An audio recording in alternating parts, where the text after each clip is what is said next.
ትራምፕ በቀጣይ ሳምንት ማርኬቱን ፈንዳሜንታሊ የሚያንቀሳቅሱትን ነገር አንድ ላይ እንይ። ትራምፕ እንዳለው ከኢራን ጋር በጣም ብዙ ነገሮችን ኔጎሽየት አድርገው እንደጨረሱ እና በቅርቡ ዲል አናውንስ እንደሚያደርጉ ተናግረዋል። ግን ኢራን ስለ ኒውክሌር አልተስማማንም ምናምን እያሉ ነው።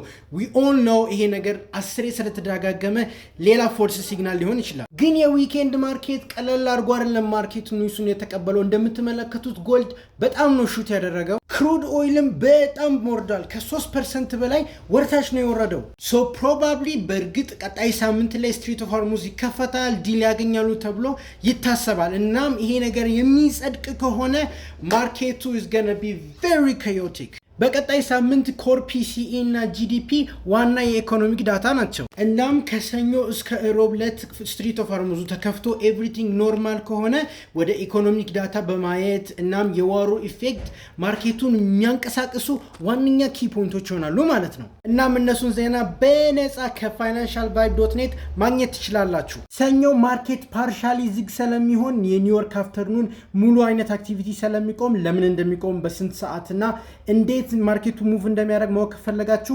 financialvibe.net ላይ ማግኘት ትችላላችሁ። ስለሱ መረጃ ለማግኘት ቅድሚያ ስቶክስ ኢንዲሲስ መሆኑን አረጋግጡ። ከዛን የኦፕሽን ታብ ላይ ፎርም በሚለው በመግባት ሙሉ አርቲክሉን ማግኘት ትችላላችሁ ማለት ነው። ፎሎና ግራ ለተጋባው ትሬደር ጓደኞቻችሁ ሼር ማድረግ እንዳይረሳ።